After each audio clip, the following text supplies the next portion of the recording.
So welcome to this session called Contemporary Best Clinical Practice for TAVI. My name is Lars Sondergaard. I'm an interventional cardiologist based in Copenhagen, and I'm here with some good friends and colleagues, and maybe we can ask everyone to introduce themselves. Maybe you, Alfonso, could start. Good morning, everyone. My name is Alfonso, and I'm an interventional cardiologist based in Milan, Italy. Good morning, everyone. I'm Dr. Sengottuvelu from Chennai, India, interventional cardiologist. Hello, I'm Dave Smith. I'm a cardiologist from Swansea in the UK. I'm Dr. Manik Chopra. I'm a cardiologist from Ahmedabad, India. Hi, friends. Good afternoon. I'm Abhishek Rajpopat from Ahmedabad, India. Thank you. So we have some learning objectives here today, talking about best contemporary practice for TAVI. First of all, we're going to discuss how a good pre-procedural workup can help you to optimize your procedural planning. We're also going to discuss how a certain valve can be better for patients with certain kind of phenotypes. And then we're going to talk about how to optimize the procedure in order to have the best long-term outcome for the patient.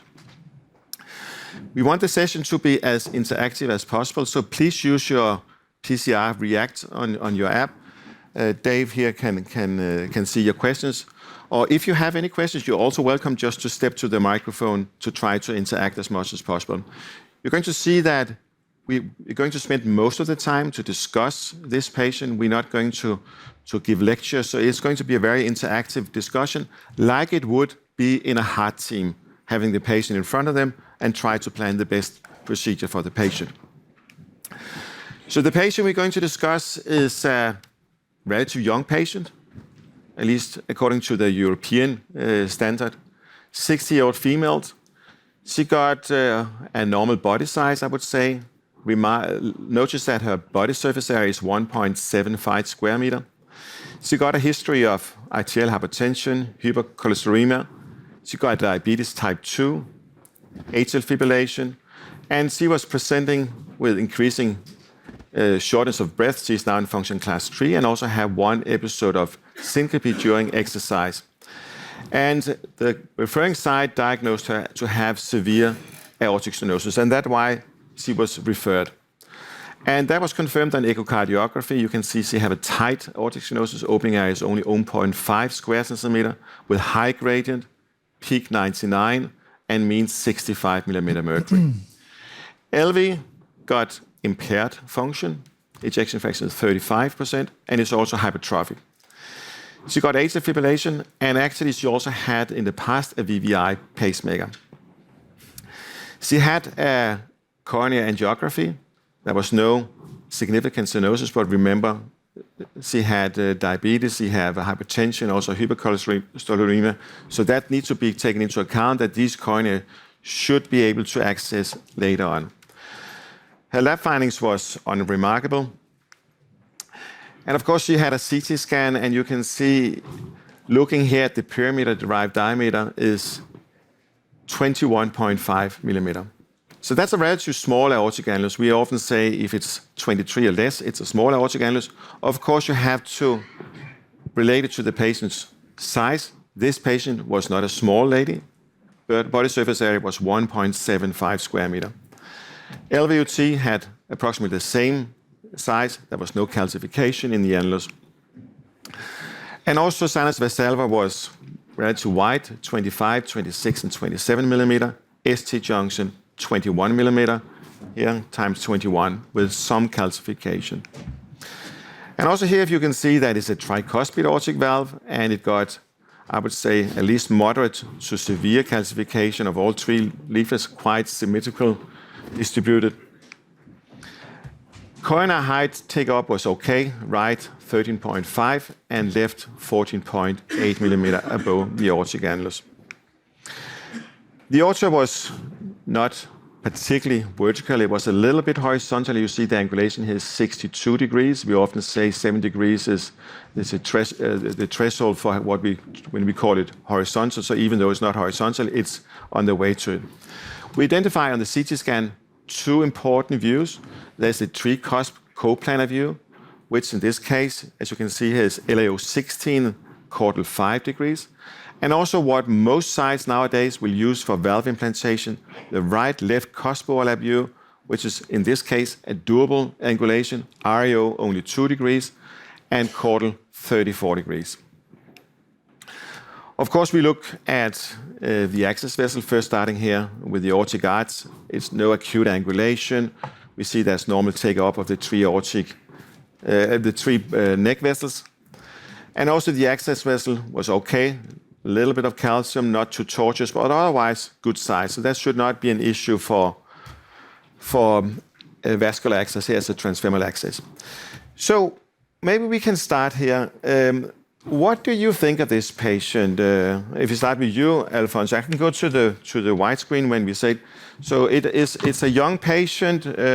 As I said, she's only 68 years of age.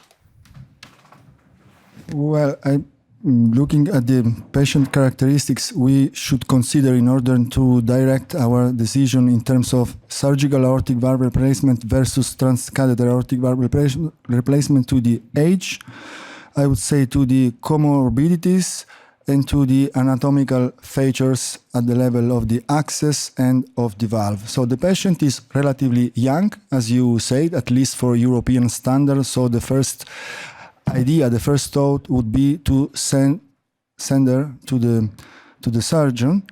But we have another very important feature for this lady, and this is the annulus. As you say, the annulus, it is relatively small. So small annuli are relatively frequent in South Europe and in Asia, probably less in Mid and North Europe. But this kind of feature, it is really very important when we are going to send the patient to the surgeon, because it is well known that implanting small surgical bioprosthesis could be associated with high residual gradient after implantation and potentially with patient prosthesis mismatch, which was very well discussed by surgeons, a bit less by us interventional cardiologists. So not easy, the decision, but discussion is open, taking into account all these features we wrote on the screen. Yeah. So I think that's also what I noticed is young patient, small aortic annulus, at the same time quite large body surface area, and also she have risk factor for coronary artery disease. So we have to keep that in mind. But let's start with the small annulus, and you say patient prosthesis mismatch. I actually got a slide here. What is the definition of patient prosthesis mismatch? So you can see this is actually what you gain after valve implantation, whether it's a surgical or transcatheter valve you put into the patient. You're going to measure the effective orifice area of that valve, and you're going to divide it with the patient's body surface area. And you can see these are the criteria. If you get below 0.65 square centimeter per square meter, we're talking about severe patient prosthesis mismatch. It's between 0.65 and 0.85 is moderate, and it's more than 0.85 is insignificant. So Sengo, this has been very controversial in the past, at least from the surgeons saying, does this actually matter whether you have patient prosthesis mismatch? So we have been seeing in the studies that you have particularly severe patient prosthesis mismatch. It leads to yearly valve degeneration and shorter valve duration. So that is one of the big concerns of the valve durability.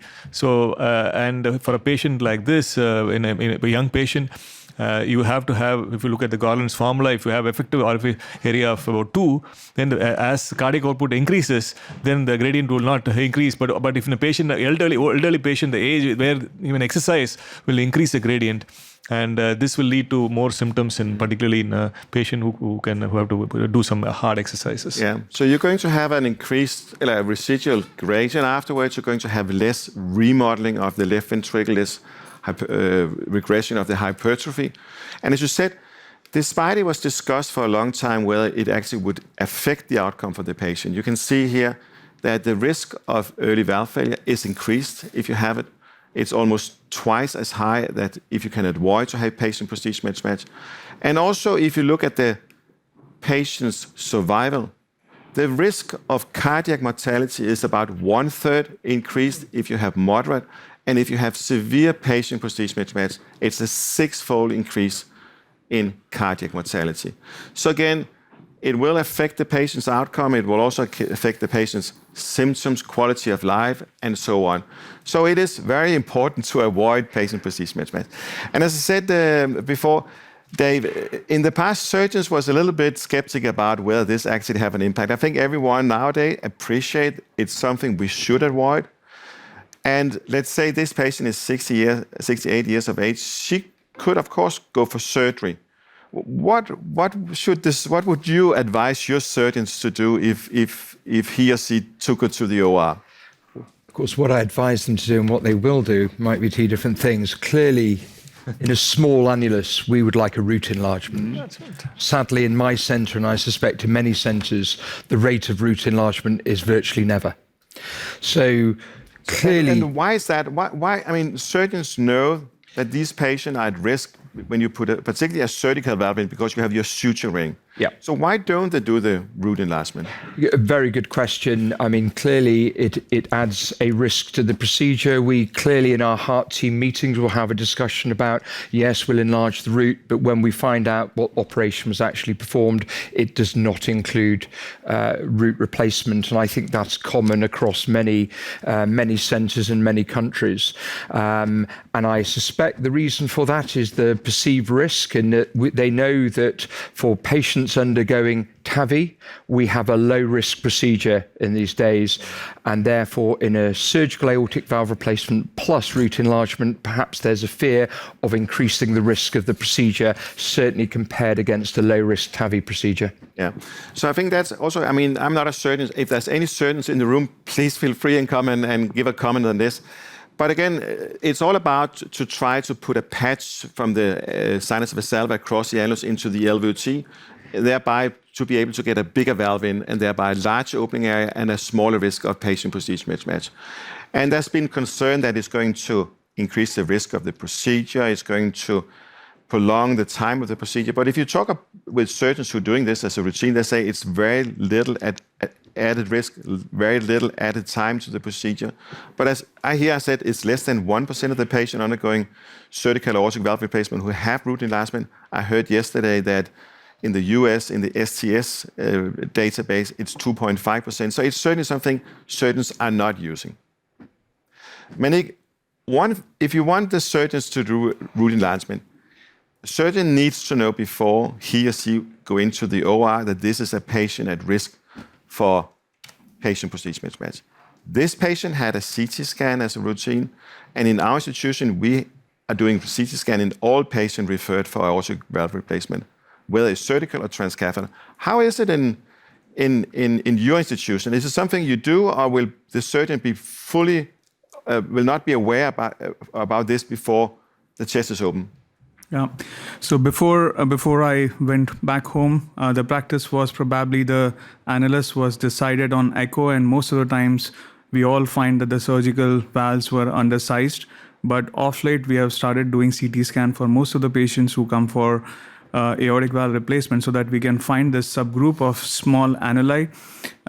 So also, even if they are surgically treated, the surgeon knows that probably this is the valve size and whether he's ready to do something more than a standard valve replacement for it. And he also probably understands that the transcatheter heart valve, maybe supraannular, is going to give you a better effective orifice area. So that way, selection of TAVI and selection of supraannular valve goes more in favor of such patients, especially in such subset of patients. So let's say you have a patient, you know that up front that the patient is at risk. Will you discuss it with the surgeon where the surgeon is willing to do root enlargement? And if not, will you look for another surgeon or another treatment option? So as such, there are very few surgeons who are really doing root enlargements, and most of them would probably shrug their shoulders, and I think it would finally land up with us. Unless and until the patient is very young, and in those patients, then probably we have to balance the risk of coronaries as well as the risk of hemodynamic superiority of transcatheter heart valve. But if it goes, then probably it is TAVA and then maybe supraannular, because it is going to give you a better effective orifice area. So you say that if the surgeon don't want to do it, one option could be look for a TAVI procedure. Yeah. So Abhi, let's say that this patient will not go for surgery because you're concerned that the surgeon will not do the root enlargement. The patient will end up with a too small prosthesis, which is going to follow the patient for the rest of her life because it's not going to be explanted. You make the decision this patient will go for TAVI. Does it matter which kind of TAVI platform you're going to use? Yeah, it certainly matters because once you are using an intraannular valves, the orifice areas are much lesser, and so is the chances of patient prosthesis mismatch is substantially high. And as you just discussed just now, that it affects not only the quality of life, durability of the prosthesis, as well as the mortality in the future.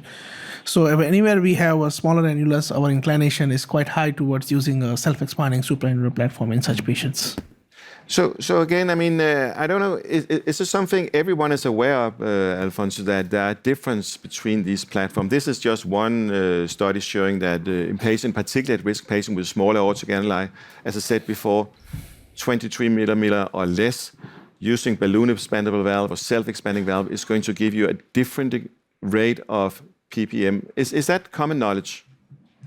Well, actually, we have data telling us that using a balloon expandable device versus a self-expanding with supraannular leaflet position, it is associated with higher residual gradients and lower effective orifice area. I mean, we have data from randomized control trials, particularly I'm referring to the CHOICE trial, but also there are some propensity matched analysis comparing new generation devices, and the results are always comparable. So actually this is something well known, and we have to take care about this data when we are going to decide which THV to implant in our patient with a small annulus, because it make the difference, particularly in a 68 years old lady with a long life expectancy. So to me, it is something really very important, and it makes sense to choose a self-expanding device with supraannular leaflet position in such a patient, in case the surgeon refuse the patient because he's not able to perform an aortic root enlargement. So it is something very reasonable. Yeah. And I think also, I mean, everyone who's been using both type of platform knows that if you use a self-expanding technology, you will have a higher effective orifice area afterwards, and often have a one-digit mean gradient. If you do a balloon expandable valve, it's often a two-digit gradient, lower opening area. And I also think, even though we haven't seen long-term data on durability, I mean, the data we've seen out to 5 years at least indicate that if you use a self-expanding technology, you're going to have a better durability, less structural valve deterioration, less valve failure than if you use a balloon expandable valve. There is one important study which has already been completed, the SMART trial, where patients was randomized between Evolut from Medtronic, self-expanding valve with a supine leaflet position, or a balloon expandable valve, SAPIEN 3 from Edwards. And that was, as I said before, patient with smaller aortic annuli, and that's going to give us, how should I say, for the first time, randomized data about how is the outcome for patient with smaller aortic annuli treated with balloon versus self-expanding technology. Not only short-term, but also long-term durability. And I think that's going to be very crucial as we're moving to patient at a younger age with longer life expectancy, that we start already now to think we need a valve with a good durability. Next issue, I think I would say, I don't know, have you anything to add to this? I think we can all agree that that's something we need to take into account here when we're going to treat the patient, that we need to try to avoid patient prosthesis mismatch. Again, as I said before, it's a young patient. She got risk factors for coronary artery disease and will likely need a coronary re-intervention intervention in the future. So it's important that we should be able to access the coronary arteries afterwards. And if we do not pay attention when we implant this valve, they're going to be orientated randomly in the aortic annulus. And you can end up in a situation, as you see here on the left side, where you have what we call severe commissural misalignment. You can see that the leaflet post from the transcatheter heart valve are positioned right in front of the coronary arteries. And a few years back, we saw that re-access study from Italy showing that for some of these platforms, if that's the case, it will be impossible to access the coronary arteries afterwards. So just imagine this patient, 68 years of age, you implant a valve and you don't pay attention how the valve is actually orientated. And the patient will be admitted in a few years with acute coronary syndrome, and you cannot access the coronary arteries. That's not going to be acceptable, and that's certainly not contemporary practice when you treat this patient. So what we should all aim for is, as it's shown here on the right-hand side, commissural alignment. Sengo. Yeah, it's not just the coronary engagement, which is very important, but also in a young patient, it's important that the coronary misalignment can lead to increased leaflet stress, and there are also reports of leaflet thrombosis and degeneration. So there are multiple benefits of having a commissural alignment, particularly in a young patient. And also, one should consider the future need for TAV and TAV. And if not, we need to do a basilica or anything, definitely using a commissural alignment will help for future TAVI as well. So you say basilica, what does that mean? So it's a leaflet splitting. It's basically to prevent patients who have high risk for coronary occlusion. It's a procedure done before you implant the valve to split the valve leaflet so that the valve leaflets do not obstruct the coronaries. Yeah. So again, I can just illustrate on this figure here. So I hope I could. Yeah, it'll be all here. So even if you have commissural alignment, let's say that leaflet would be a risk for occluding the coronary arteries if you do a valve-in-valve procedure. If you split that leaflet by puncture it in the middle here and slice it up, laceration, it's going to splay open. So when you implant the second valve, you can still gain access. And I think that's nowadays, at least in some institutions, common practice if you do a valve-in-valve procedure, if you implant a transcatheter heart valve in a failed surgical valve.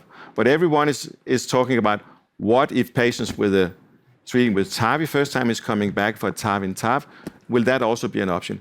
And remember, it's only going to work if you have commissural alignment of the first valve. If it's commissural misalignment, it doesn't help to split the leaflet here. It's not going to help you to gain access to the coronary artery. So I think there's multiple reasons to try to get commissural alignment when we look at this. Coronary artery access, valve-in-valve procedure. And it may also, as you said, also enhance the durability of these transcatheter heart valves. And Dave, there has been a shift in how we implant these valves from most people will start out in the old days using a kind of a three-cusp coplanar view with the C-arm in an LAO cranial projection now to what we call a right-left cusp-overlap view. You can see it's illustrated that the C-arm is now moving down to an RAO caudal. Just explain what was the rationale to make this shift? Yeah, absolutely. I think we all started off in a single view, usually LAO cranial. And in that view, we have the three cusps in a tricuspid model aligned with the right in the middle, the left to the left side, and then obviously the non to the right side of the aorta. And what we found is that we have two curves in this diagram we should be looking at, both the S-curve of the annulus, but also the S-curve of the device, and they are different. Where they bisect to be overlapped is in the REO-caudal view.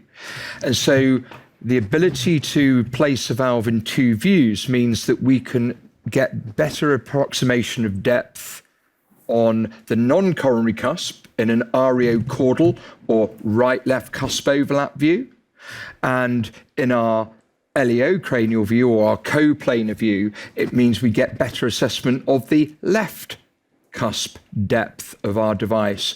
So essentially using two complementary views means that we can assess the depth of our valve implant more accurately on the non and the left side. Now clearly for the non-coronary cusp, below there with the intersection of the right cusp is where our left bundle lies. And we know now there's good evidence to show that if you have less deep implantation below the non-coronary cusp, you're likely with most devices to reduce your pacemaker rate. Yeah. So that's what is shown here. You know, on your pre-procedural CT scan, you can get this S-curve. It's going to illustrate all the C-arm angulations where you have the three aortic cusp aligned. And it's also illustrated here in the animation. We are often starting out to identify where were the three cusp 1, 1, 1, the three cusp coplanar view. But now we're moving down to this REO right-left cusp overlap view. Why is that going to help the patient?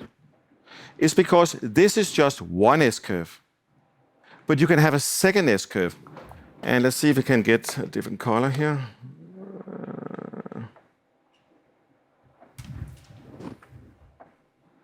So let's see, we get a second color, hope so. No, it didn't work. But you can get a second S-curve, which illustrate where you have no parallax in your delivery system. And as you see here, if you're up here, you may have the three aortic cusp aligned with the imaging plane, but what you're often going to see on your fluoroscopy is that you have a severe parallax in your delivery system. And what people often will do, they will take the parallax out of the delivery system, meaning that will go from one S-curve to the other S-curve. But of course, this is going to take the parallax out, but it's going to introduce the same degree of tilt in the aortic annulus. So ideally, you want to implant here where these two S-curves are crossing, because then you have the three aortic cusp aligned with the imaging plane and no parallax in your delivery system. So you have a much better understanding where are you. Most of us cannot identify this. It's not possible on your pre-procedural scanning. So that's why people are using the cusp overlap view. Even though it's not spot on, it's often very, very close to the double S-curve crossing. And also you can see here that now the distance between the two curves are much smaller than here. So you have, again, a much better understanding where you are. And this is introduced to try to have a more accurate understanding where are your implant, and thereby also, even though you don't aim for high precision, you're going to end up in a high position and thereby reduce the risk of permanent pacemaker. So I think this is what everyone has adapted today, this cusp overlap view, in order to try to reduce the risk of conduction abnormality. And the double S-curve crossing is often very close to where you have your cusp overlap view. But again, coming back to what we were discussing before, we were discussing about access to the coronary arteries afterwards and how to get the valve aligned with the commissure. And you can see here on this picture here, if you're actually working in a right-left cusp overlap view, like shown here, you see the eye here is the C-arm. Next one.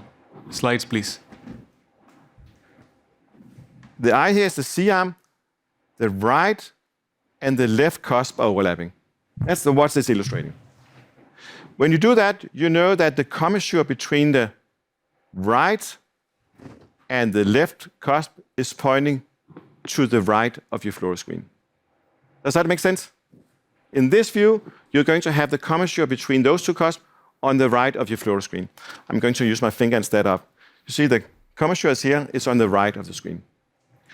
So the only thing you need to do when you're working in this view, the only thing, is to make sure that one of the posts on the transcatheter heart valve is on the right of your fluoroscreen.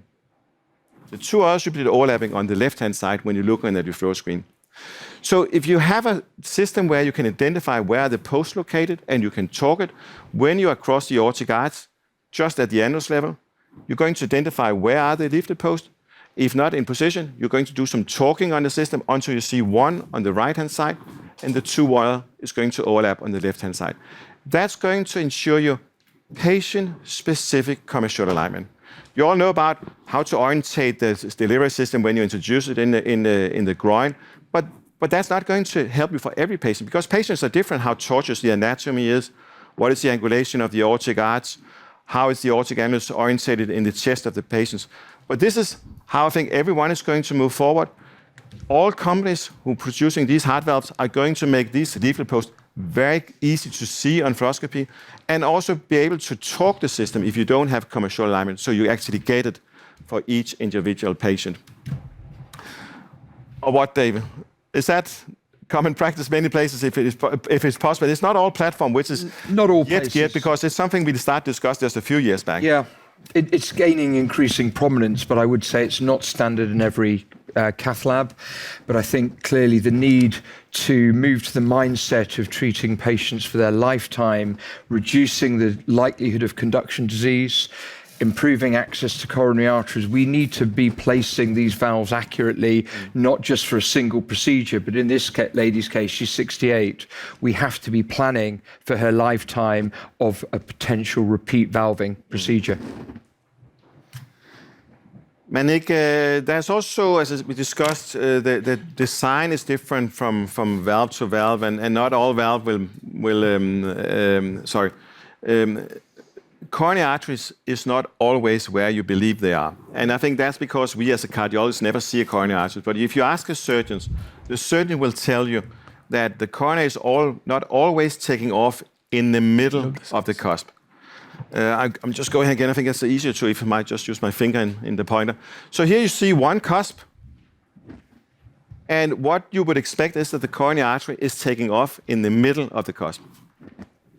But sometimes you'll have what we call coronary eccentricity that is going to take off in the side of it.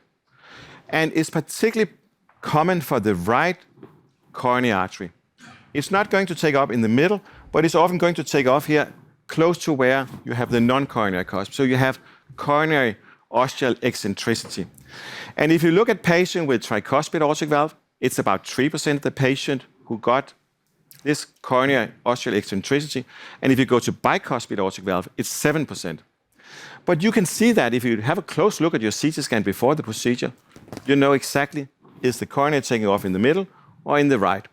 If it's taken out here, like this, eccentric, you can just adjust it so you have a coronary ostial overlap view, not a right-left cusp overlap view, but the right-left coronary overlap view, and still aim to have one of the posts on the right of the screen on your fluoro screen. That's one option to deal with it, particularly if you handle patients with bicuspid aortic valve, where it's very common. Of course, you can also take into consideration what is that right coronary artery. If it's a non-dominant, maybe you should just forget about it and focus to have good alignment with the left main stem. Manik, what I was supposed to ask you was, we also, see, this is just to illustrate that instead of having this right-left cusp overlap view, you can have that right-left coronary overlap view. So that's going to ensure it. But Manik, not all stent frames are the same. Some will facilitate easy access to the coronaries, some will have more difficult. I just showed three common used in Europe, the Evolut, the Navitor, and the Aquat. Maybe you can just take us through what will make a difference. One thing was commercial alignment, but also the stents. Yeah. So in general, the transcatheter heart valve design, there would be two. One is the size of the cell. The larger the cell, it becomes more easier that probably we would be able to hook the coronaries even if there is mild to moderate misalignment. So that is very important because we all know, we all have tried for commercial alignment, but most of the times it is not perfect. So the size of the cells becomes very important. The larger the cells, the more easier it becomes. And second, sometimes we are also related to the implantation depth, because if you, in some cases, you would probably maybe like to deploy slightly deeper so that your coronary uptake is above the level of the nadir of the valve. At the same time, it also helps you later on because your risk plane goes down and your effective neo skirt is going to be lesser when you are planning a TAV and TAV. So these two things, I think, would place more important. Because actually, as you said, if you do a TAV and TAV and use a stem cells which they have the same height, you may probably not be aligned. It may be out of line. Thereby, you have even smaller access to the coronary arteries. So we were talking before about this conduction abnormality, why this double S curve, and why the cusp overlap view was introduced. And I also think quite a few people said in the past, if the patient have a new conduction abnormality, a new permanent pacemaker, that wouldn't harm the patient. But Abhishek, I think we have seen recently quite robust data showing that both left bundle branch block and also permanent pacemaker impacting the outcome for the patients. Yeah, indeed. Previously, we were treating very old patient, and they didn't have much life expectancy, and so is the mobility and all. But the way we are, this patient is younger, and we are treating more and more younger patients. Inducing dyssynchrony and giving them a pacemaker creates a lot of problem of creating a future heart failure and quality of life in such patients. Yeah. Just before the bundle branch, I want to ask something associated with the angulations. I've noticed in my daily practice that the angulations differs between the CT-derived measurements and the angiography measures. Have you noticed such a thing, and does it change your practice? Yeah. And let me illustrate what you're asking, because I'm just going to show you this slide. It's all about implanting as high as possible without having a pop-out. Your question was, the patient may be located different on the table for the CT scan and in the cath lab. So this was the one I tried to draw before about the 2S curve. You have on the top here the annulus plane, this S curve, and this is for the delivery system. And again, as I said, if you're working up here, go start with a cospo lab view, going down to the other curve. It's quite a bigger distance you're traveling. If you're down here on the cospo lab view, despite it's not exactly on the double S-curve, it's a very little change you see. So you want to be down here.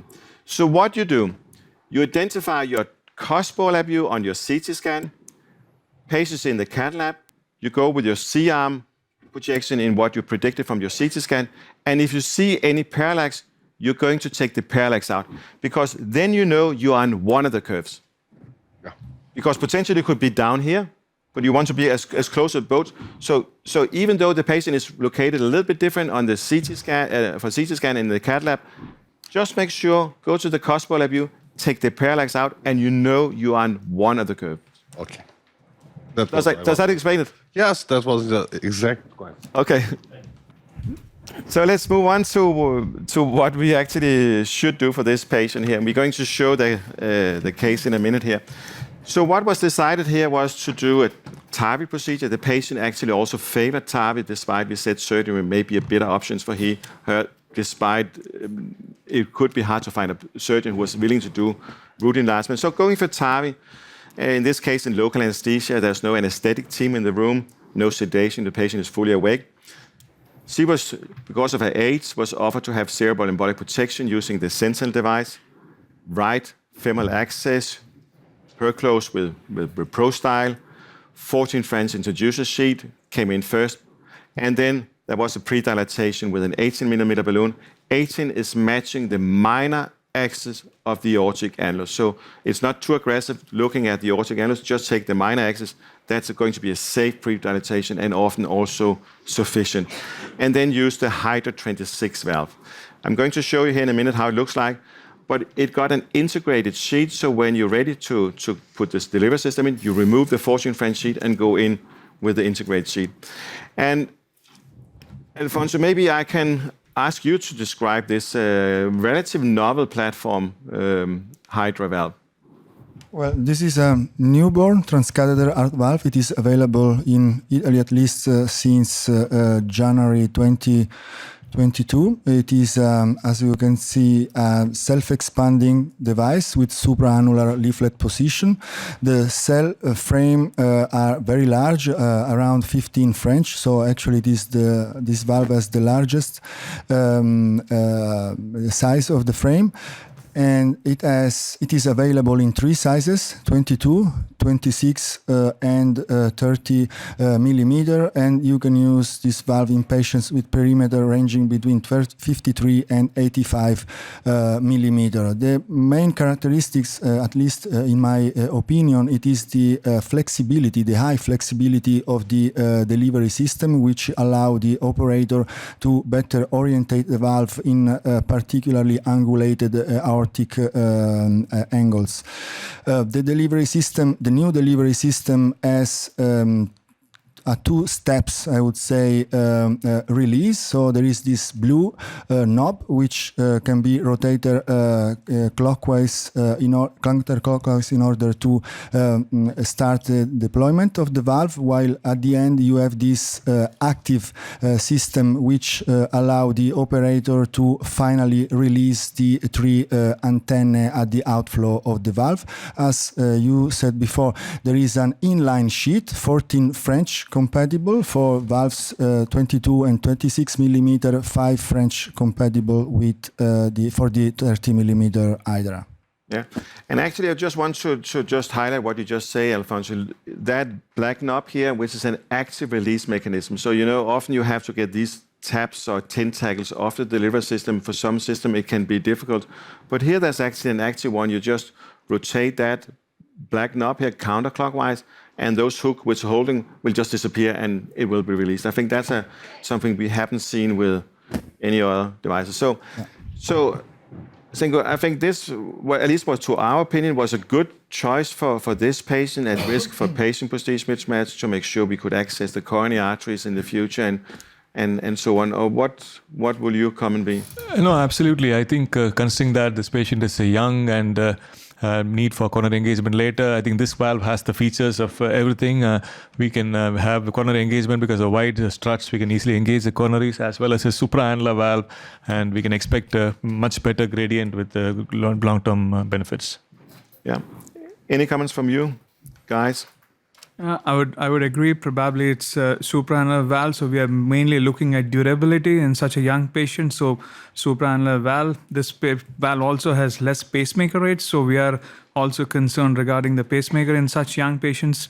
So that also goes in favor. It has large cells, and of course this would give us ability to hook the coronaries later on much better than other self-expanding systems, which have slightly smaller cells, I would say. And of course, you have commissure on the top. There is something which is on the top of the commissures. You could see diamond sort of structure, which is radiologically visible. So you can also try for commissural alignment, keeping one of them on the right-hand side and overlapping two of the tentacles on the right-hand side. So you can probably achieve reasonable commissural alignment also. So our main concerns regarding the patient process mismatch, regarding good hemodynamics, lowest pacemaker rates, coronary access, most of them are answered with this. Yeah. So if there's no further comments, let's see the case and we can discuss afterwards. So then we can go for crossing the valve. Yeah. This patient has a VVI pacemaker already. Yeah, we can discuss that afterwards, because a pacemaker not always a pacemaker. It's depending on whether you're using it or not. Yeah. Maybe so we're in the cusp overlap view. Yeah, we are.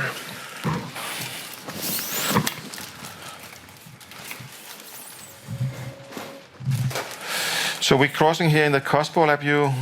So we have the pigtail again in non-coronary cusp. So often we just need to search immediately on the right side or the patient's left side of that pigtail catheter. Yeah, here you are. And okay, then we have an exchange wire ready there. just crossing here with the AL1 catheter. We can take that wire out, Tanya, and then going in with an exchange wire and exchange for a pigtail catheter.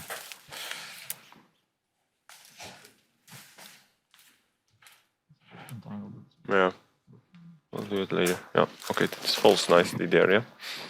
Okay. All right, I have the wire, yeah, that's good. I'll clean the wire. Oh, you clean it? Okay, that's good. Bring in a pigtail. So we, as a routine, introduce a pigtail catheter both to have good hemodynamic assessment before and after valve deployment as part of the PVL assessment, but also to have a more safe introduction of the stiff wire in a second here. Yeah.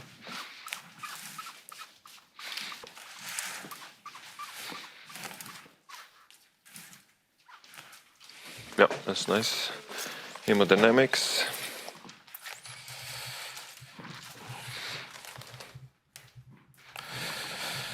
So let's see, we can do some hemodynamics recording. We've for sure the patient have a very high gradient as expected from the echocardiography. It's around 80 millimeter mercury, but maybe of more interest in the PVL assessment, we're going to record the diastolic pressure in the aorta, which is 41, and end diastolic pressure in the LV, which is 13. So we're going to record these two numbers.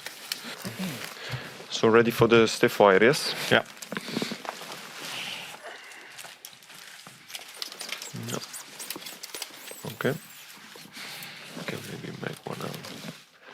Okay, Gindes, do you take over here? Yeah. That's nice. Yeah, that's good. Yeah, I have the wire. Yeah. That's the 18. Oh, we give even a bit more than normal, so it's. I think we are on the safe side.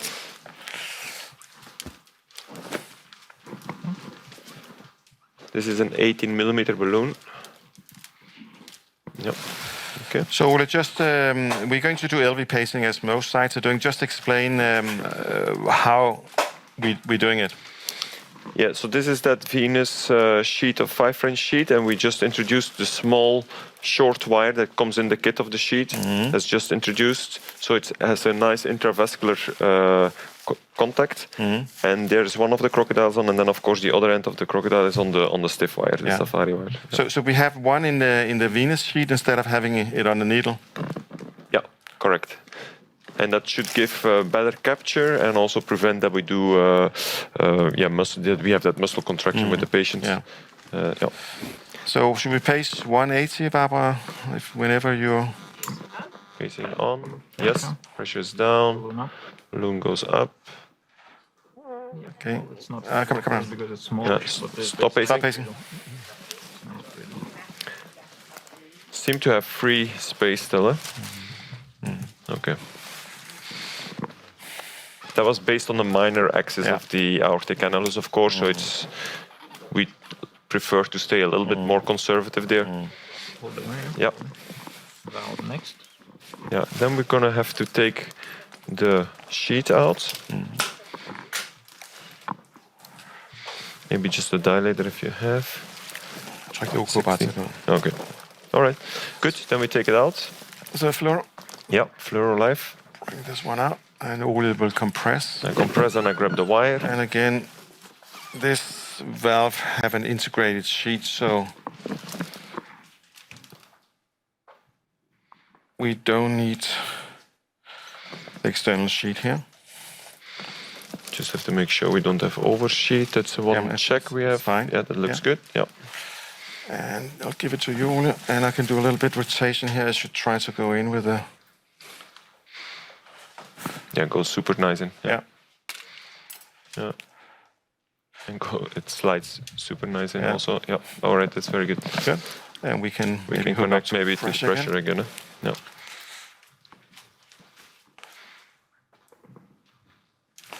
Okay. Yeah. Very good. So let's see. Should we go to some LAO maybe to open up the arch a little bit? And we can see how it travels over the arch.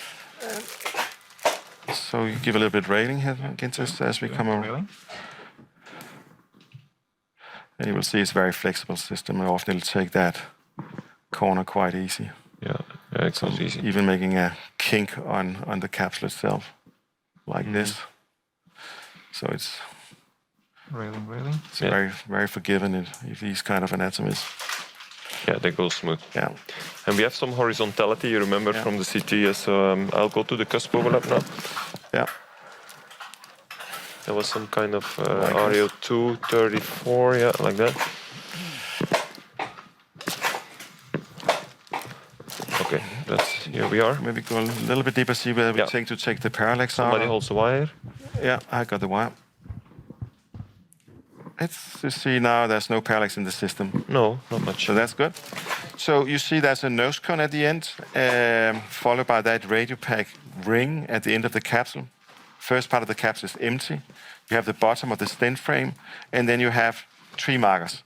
And those markers should sit just above the annulus at the end if you want to have a good position here. Yeah.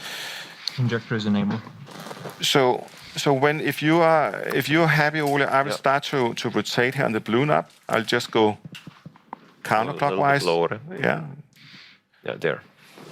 Okay. We can see here, and we won't do an injection yet. No. Maybe come a little bit too low. Ole. We can pull a little bit up. We're ready to pace if needed. It's Yeah, connected. all right. So see now the ring is leaving the nose cone. It's coming up to the bottom of the inflow part of the capsule.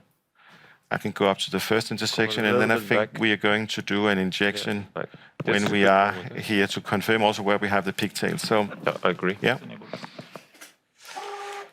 pigtail is at a good position. Yeah. And I think you are, We can go Where- 1 millimeter up. yeah, but I think you're not too Maybe bad, good. Ole. No. And now we're going to pace, Barbara, we can pace 140. Yeah. Max output, yes. I think it's quite stable. There's no capture. Okay, Now going it's out, fine. yeah. Now it's fine. So we just go Position is- slowly here. Position is good, I think. Like the marker's just on top of the annulus. Bring it maybe just 1 millimeter back. Let's leave them. We'll just go here. Kom ned på 120 i pacing.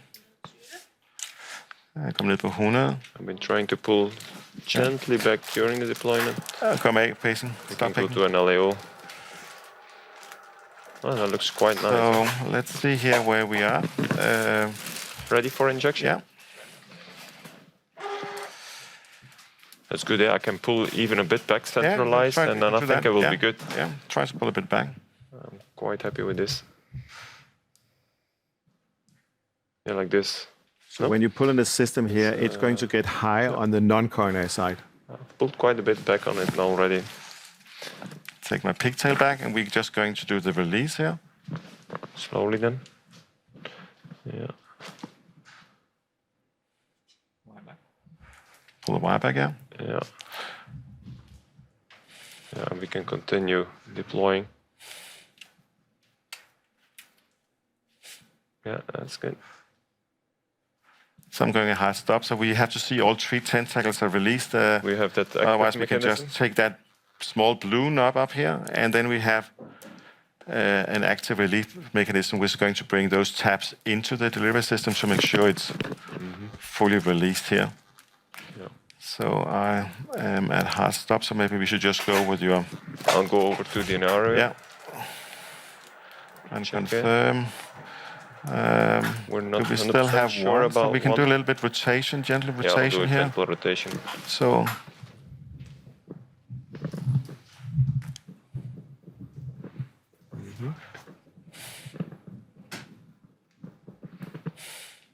No. Okay, and we went to full enter there. yeah, Yeah. let's see. 1, Yeah, 2, it's 3. off. It, Yeah. That's up, So I'll for sure off. just demac here. We can take the wire off here, Sheet is ready. and I'll push the wire. Oh, maybe we lost the wire position.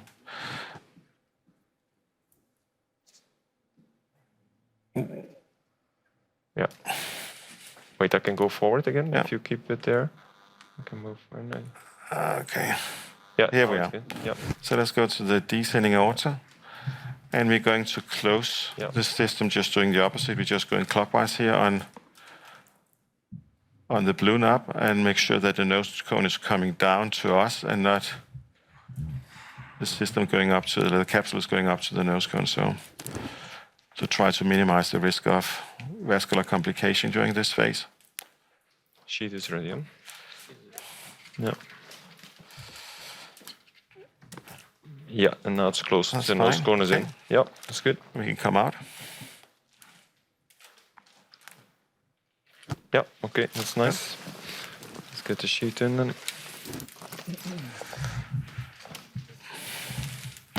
And then we go back and do some hemodynamic assessments in a second here.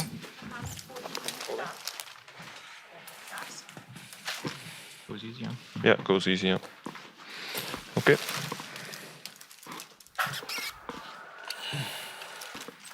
Okay. So we can start looking at the hemodynamic assessment here. I'll just do a recording. We had 41 before as diastolic pressure in the aorta. It's 37, very close. We still have 13 as the end diastolic pressure in the LV. So that looks promising. Yep. So let's do an injection, Ole. Yeah. It looks very nice to me. There's not no PVL at all. Leak, and you have exactly the position you want. You have those radiopack dots just above the aortic annulus. I think that's really nice. No gradient, no PVL. Exactly, because this is a super small anatomy, so it's extremely important. We have no gradient. That's one. There's literally zero invasively. We have this extremely flat, low left ventricular end diastolic pressure that already gives some signal that there's probably no leak. So I think it's a very nice outcome. Very nice, yeah. So Manik, any comments to this procedure from your side? I mean, you have seen quite a few of these procedures and also see other platforms. So maybe you can just give some comparison to what else on the market. I mean, it's a very flexible delivery system. The nose cone also is very flexible, so introduction is very nice. The inline sheath is very smooth and it is at par with all the competitors. Of course, the delivery system is also very flexible and it can take kinks which are there in the descending thoracic aorta as well as in the aortic arc, which is also important for the subcontinent because we have a lot of bicuspids in which you have quite a tortuous aorta and aortopathy. So that you can probably see in the view when we're descending the aortic arc, the valve per se could be easily bended. So that is something which is very good. And of course, you have markers at the lower position, so you can exactly see where you want to deploy, especially when you are doing in the RL Caspo because the parallax is gone. You see the dots and you can deploy it very predictably. You can argue that probably why a depth of 5, but we know that this is a cylindrical valve. It gives less stress at the level of annulus. It's a large cell thing. There is less metal lower down, and the radial strength is not as it's optimal, I would say. It's not extra large, so the amount of stretch is less. So probably in this patient, I think had right bundle branch block earlier, and later on also probably this is a lead which is screwing lead from the top just to be prophylactic up front. So I think this patient might also get away without pacemaker. So I think all in all, it suits a lot for the case. So you are most, how should I say, treating patients in India, and as you said, it's been used in a lot of patients with bicuspid aortic valve with good outcomes. Yeah. Alfonso, you're probably the person in Europe who have most experience with this platform. So can you give your European perspective on this valve compared to other valves on the market? Well, this is a very interesting new transcatheter heart valve because it has some peculiar features we have already highlighted. The best, in my opinion, it is the highly flexibility of the delivery system. And the second one is related to the radial strength, which is not high but not low. So it means that the trauma at the level of the membranous septum, it is relatively low, and it translates in a relatively low permanent pacemaker implantation rates. Well, it is very difficult at the moment to consider and to think about the best spot for each transcatheter heart valve because we have a huge amount of new devices at the moment. Some are much more known, some other a bit less. So talking and thinking about Hydra, in my idea, the best spots are horizontal aorta, small annuli, and even valve-in-valve procedures, particularly with some valves with very high stent frames where the valve crossing could be not very easy with some other self-expanding devices without a deflectable delivery system. As you are showing us, there are some clinical data about... You can just tell what the clinical data are, if not everyone can read the numbers. This is from the CE mark study in Europe and also from the Indian approval study. So just take us through it. Well, there are, as you were saying, two studies. One performed in India with a relatively small number of patients, but the results were very promising in terms of hemodynamics and clinical outcome, as well as the European study where 157 patients were enrolled. The data have been published in JACC intervention, and the results, as you can see, are very, very interesting because more than moderate paravalvular leak at 30 days was 0%, while new permanent pacemaker implantation 30 days around 7.5%. But most important are the hemodynamic data coming from this study. In particular, mean aortic valve gradient was 6.7 millimeter of mercury, while mean effective orifice area 2.3 centimeters square. So it means that this valve, it is really a good option in patients with small annuli, as we were saying before. Yeah. Dave, we're coming to the end of the session. Would you just wrap up what we discussed? Yeah, absolutely. I think we need to consider, particularly in younger patients, lifetime considerations, which is optimal hemodynamics, re-access to the coronary arteries, and avoidance wherever possible of conduction disease. And I think you've seen with this valve, we've been able to achieve this in this case, and the results also belie that as well. So thank you for attending this session. Thank you for SMT for sponsoring this session. Thank you for the panel here. Enjoy the rest of the day and the rest of EuroPCR 2023. Thank you.